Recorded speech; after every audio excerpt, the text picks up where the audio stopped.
Milwaukee Bucks are in trouble. As the season went on, we saw that it crumbled, didn't it? Oh, very much so. I mean, sure, you could put a lot of factors into it. Injury, Doc Rivers, the main factor for sure. Like, no shade to him. He has had winning seasons. He has shown success. But he's not where he used to be. The NBA develops and evolves over the years, and it seems like they just left Doc Rivers in the dust. They really just let him go. And it's not surprising that they let Doc Rivers go and are moving in a different direction. There's three things I think we should talk about here. First of all, Mike Budenholzer. Second of all, Drew Holiday and Damian Lillard, because that's a factor. And third, of course, Doc Rivers. Yeah. So let's go to when they won the championship. What was that, 2021? Yeah, was that? That should be 2021. You had a dominant team. Giannis, Drew Holiday, Chris Middleton, PJ Tucker. He was coming in off the bench. Tucker. And so now, as the years went on, with Budenholzer, you knew that his adjustments in the playoffs weren't going to do you well. They weren't going to do you just, but he still took you to the playoffs.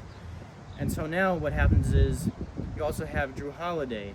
You know, they ship him off, and they go for this bigger and better mentality of bringing Damian Lillard in. And so look what happened. You know, Lillard played well, but it was those nights where he'd put up 30 points by going like 10 for 30. Yeah, he was inefficient. Two, when you think on paper it should work, Giannis and Damian Lillard, the pick and roll game will be perfect. Everything will go and everything will slide into it. But as we've seen more and more times again, just getting two superstars together doesn't win you a championship anymore. Now it's more like you get an MVP and surround him with good caliber starters, good defense, and then a good solid bench roll. Mm-hmm. Solid bench.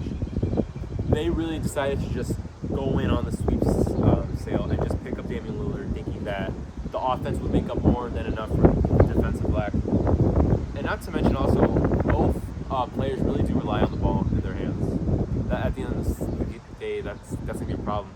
It's more like me and you ball rather than similar to DeMar DeRozan, exactly. More your turn, my turn mentality rather than just a good cognitive machine. And see, they did that again with Cam Thomas. We need a push. They bring in Cam Thomas, and he plays well, and yet it's this 10 for 25 stuff. Well, he's still playing all right. I mean, is it even worth it? It was a desperate move. When you hear the words Cameron Thomas, what do you think? Score, and that's kind of it. And even then, when he's in a finish it, he doesn't do anything else well on the court. He's not a good playmaker. He's not a good defender. He doesn't know how to. He focuses too much on the ball. You catch him just watching the ball the whole time on defense, and on offense he was stagnant. He takes a lot and he settles for shots. And him and Dame had those nights too where they would go like one for 10 from 3. And the difference was that at least Dame had the veteran presence that he at least brought as well. This is a young player, Cameron Thomas, who I still believe he can make it in the NBA. He just needs to find the right team and the right teammates, and he has to look at himself in the mirror and be he was really good with Brooklyn. Yeah, he was really good with Brooklyn, but they still let him go because at the end of the day, you could be a great scorer, but everybody in the NBA is a great scorer. You know what I mean? Everybody on the team of an NBA player eventually at one point led their team in scoring at one point on the high school level, middle school level, college level. You gotta understand your spot in the NBA eventually. You gotta have a role, and being a scoring role, you can just get anybody for that. And I don't even know what's going to happen with Giannis at the end of the year or coming into next season. Cameron Thomas would be an interesting fit on the Pistons because they really need a scorer. Yeah. But obviously, I don't think they pick him up because he's Cameron Thomas, but that would be pretty cool. So what do you think happens to Giannis? I think he stays. There's been so much rumors. He's going to go here. He's going to go there. At the end of the day, that's a lot of money. And when you think of the contenders, I don't think any contender is willing to give you multiple first-round picks, multiple of their great starters. No contender's going to go. If anything, it would go to maybe a sleeper team, maybe New Orleans Pelicans, maybe somebody who's just you know what, let's just start over, or just a desperate approach, almost like Washington Wizards with their Anthony Davis and Trae Young. I think they could do something interesting. They could have a lineup that looks like Trae Young, AJ Bailey.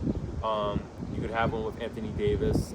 They're getting all these pieces. They still have Chris Middleton, I think, as well, even though he's not what he once was. That's an interesting team that could come out of there. Alex Sarr as well. Bob as well. So there's just a lot of good players on there that could turn into something. I mean, personally, all this trade talk that happened at like a deadline. Remember that with Giannis? I think that was all. I think that was all a ruse. I think he's too loyal to Milwaukee. I don't think he leaves, honestly. I just don't see it. I think he'll stay. I think he stays, and it blows over, and then they'll try again. But yeah. I think if he wasn't leave, he would have left 2 years ago. Well, yeah, for sure. I mean, see, now the question is because they had a massive setback. Oh yeah. And so now Doc Rivers is gone. Thank God for, but that's what Bucks fans are saying. And so now you got that really good coach from he coached the Grizzlies, and he did pretty well. So now he comes in, and then they also got Miles Turner as well. Let's not forget. So, I mean, you got Prime Giannis. He asked for help, and you bring him in, Kyle Kuzma. Like, what were you expecting? Like that, it's just there was a lot of desperate. Kuzma too had those games where he looked. He had some looked like God, games. and then he just fizzle out. Yeah. He's got to restructure. Yeah, around Giannis' reset. Contract. But yeah, I mean he's still young. 31, 32. That's not too bad.